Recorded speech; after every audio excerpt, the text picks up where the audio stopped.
Hello दोस्तों, नमस्कार। मेरा नाम है अमन सिंह और आज मैं इस वीडियो में आपसे बात करने वाला हूं कि अगर आप अपने घर पे लोहे की चौखट लगवा रहे हैं, यानी चौखट मीन्स लोहे का फ्रेम लगवा रहे हैं जिस पे डोर हैंग होता है। ठीक है, चौखट कह लो, डोर फ्रेम कह लो या फिर फ्रेम कह लो। तो अगर आप ये लोहे का यूज कर रहे हो तो इस पर मोल्डिंग आप लगाते हैं। तो चलो पहले बात करते हैं लोहे और लकड़ी का क्यों यूज करते हैं लोग और किस कंडीशन में यूज करना है आपको। अगर लोहे का यूज कर रहे हो तो देखिए, कुछ एरियाज ऐसे होते हैं जहाँ दीमक का प्रकोप कुछ ज़्यादा ही होता है। मतलब आप कोई भी ट्रीटमेंट करा लो, सब कुछ करा लो, हार जाओगे, दीमक तब भी आपके यहाँ आनी ही आनी है। तो इस केस में आप ये ध्यान रखो कि लकड़ी की कोशिश करो कि ग्राउंड फ्लोर से कम लकड़ी काम कम से कम ही कराओ। और खासकर चौखट, कपबर्ड में आप बचा सकते हो दीमक को। बेड में क्या है, बेड में बचा सकते हो दीमक को, क्योंकि बेड पोर्शन है वो आप हिला डुला सकते हो, आगे पीछे कर सकते हो। कपबर्ड क्या है, कुछ फिक्स होती हैं लेकिन साइड में आप WPC लगाते हो या फिर कुछ और लगाते हो तो उससे आपकी दीमक शायद बच सकती है। लेकिन आप डोर फ्रेम तो लगाओगे, लकड़ी की लगाओगे फिर ग्राउंड फ्लोर पे। अगर आपने लकड़ी की लगाते हैं तो दीमक क्या करती है, जब दीमक आती है आपने पेंट पॉलिश सब कुछ कर दिया, सब कुछ फिनिश हो गया, आप रहना शुरू कर दे रहे हैं। 1 साल बाद, 6 महीने बाद ही जब दीमक शुरू होगी तो चौखट के पीछे से दीमक आती है, जहाँ से मैंने मार्किंग की है। मतलब कि वॉल जहाँ से ख़त्म होगी और जहाँ से चौखट आपकी वॉल पे अटैच होगी, उस जगह के बीच में अगर हल्का सा गैप बनता है तो वो दीमक नीचे से होते हुए पीछे पीछे आके तब आपके डोर के कोने से निकलती है। ये आप में से जो वीडियो देख रहे हैं ना, वो मोस्टली काफ़ी लोग ऐसे होंगे जो ये चीज़ फेस कर रहे होंगे। चौखटों में दीमक कहीं बाहर से आपको नहीं दिखेगी, बाहर की चौखट बाहर बाहर से खा रही है, वो अंदर ही अंदर खाती रहेगी। और जब उसका इफेक्ट बाहर आएगा तब तो आपकी चौखट पूरी खोखली हो जाएगी, जैसा कि आप ये इमेज में देख रहे हैं। क्योंकि मैंने इस चीज़ को फेस किया है, मैंने इस चीज़ को काफ़ी नोटिस किया है। इतना ट्रीटमेंट मैंने खुद कराया है, इतना ट्रीटमेंट मैंने सामने अपने करवाया, हर तरह के ट्रीटमेंट हो चुके थे वहाँ पे। लेकिन वही कुछ एरिया ऐसे होते हैं कि जहाँ पे हरे हरे पेड़ों में, अब जैसे बैक साइड में आप ये पेड़ देख रहे हो तो इसमें भी जो है हरे हरे पेड़ों पे दीमक लग जाती है।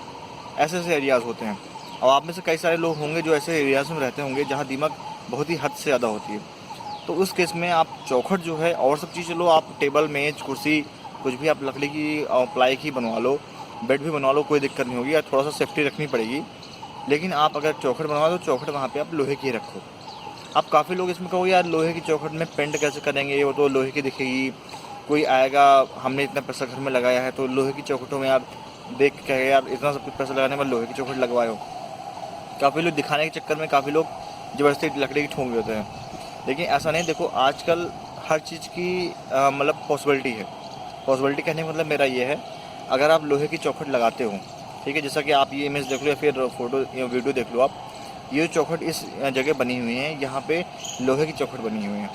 लेकिन पॉलिश ऐसी हुई है, पॉलिश करने वाला जो बंदा आपका होगा, PU करेगा, मेलामाइन करेगा, जो भी पॉलिश करेगा, वो ऐसे ग्रेन्स डाल देगा, ऐसे रेसे डाल देगा, जैसे आपकी नेचुरल लकड़ी में रेसे निकल के आते हैं ना, उस तरह के ग्रेन्स और रेसे इस पे आ जाएंगे। तो कोई भी मतलब नया बंदा जो होगा, जो इस फील्ड का नहीं होगा, वो ये कहेगा, एक बार देखेगा, हाँ कहेगा हाँ बढ़िया फिनिश है पेंट, लेकिन वो ये नहीं कह सकता कि ये लोहे की चौखट है। ठीक है, आप फ्लश डोर लगाओ, कोई दिक्कत नहीं, लकड़ी का रहेगा वो, लेकिन चौखट जो होगी वो होगी लोहे की, लेकिन वो फिनिश दिखेगी लकड़ी वाले, जैसे लकड़ी की दिखती है। तो इस तरह के पॉलिश वाले होते हैं और आप सब चीज़ें अवेलेबल हैं, आप करा सकते हो आसानी से। तो बस आपको ध्यान ये रखना है कि अगर आप इस तरह कंडीशन होती है ज़्यादा दीमक वाली, तो आप वहाँ पे आप लोहे की चौखट यूज़ कराओ।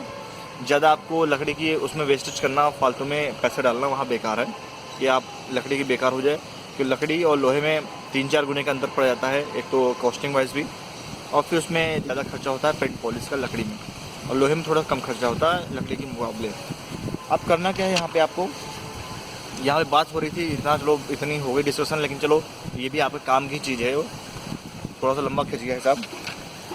आते हैं कि अगर लोहे की चौखट के ऊपर अगर मोल्डिंग लगाते हो, मोल्डिंग मीन्स मतलब जैसे ये आपको मोल्डिंग दिख रही है लकड़ी की, कि जो मोल्डिंग मतलब उसको बोलते हैं, जिनको नहीं पता उनको मैं बता दे रहा हूँ।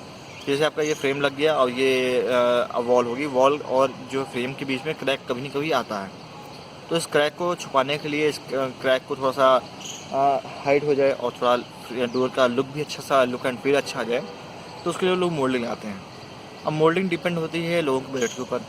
कोई 1 इंच लगाता है, कोई 2 इंच करता है, कोई 2.5, कोई 3, कोई 4, कोई 6 इंची तक मोल्डिंग लगाते हैं लोग। लेकिन 6 इंची बहुत ही रेयर केस में लगाते हैं, और 3 से 3.5 4 इंच तक मोल्डिंग लगाते हैं। जैसे ये आपको मोल्डिंग जो दिख रही है, ये 3.5 इंच की मोल्डिंग है, ठीक है। घिस उससे थोड़ा सा कम ही हो जाएगी। अब ये मोल्डिंग को हमको डोर पे लगाना है। अब डोर पे लगाने के लिए क्या करेंगे, मान लो आपका लेवल एकदम बराबर है, तब तो आप डायरेक्ट ये मोल्डिंग पेस्ट कर सकते हो डोर पे।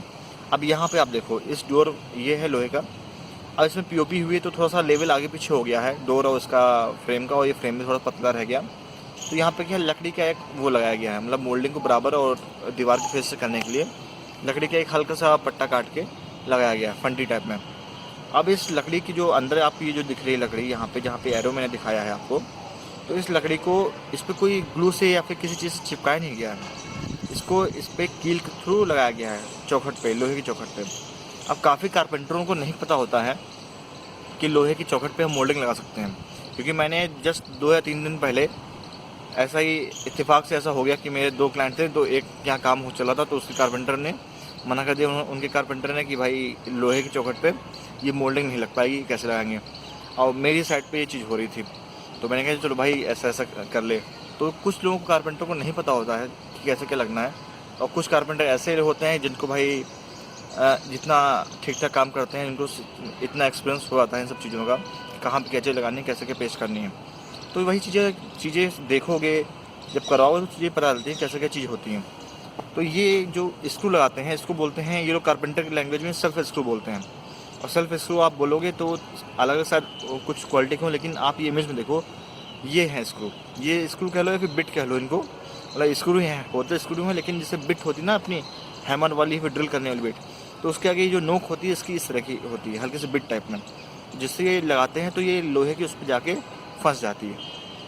तो इस तरीके से आप जो है लकड़ी को आप लोहे की चौखट पे आप ड्रिल करके या फिर आप इसके स्क्रू के थ्रू आप फिट कर सकते हो। तो बहुत सिंपल सा है।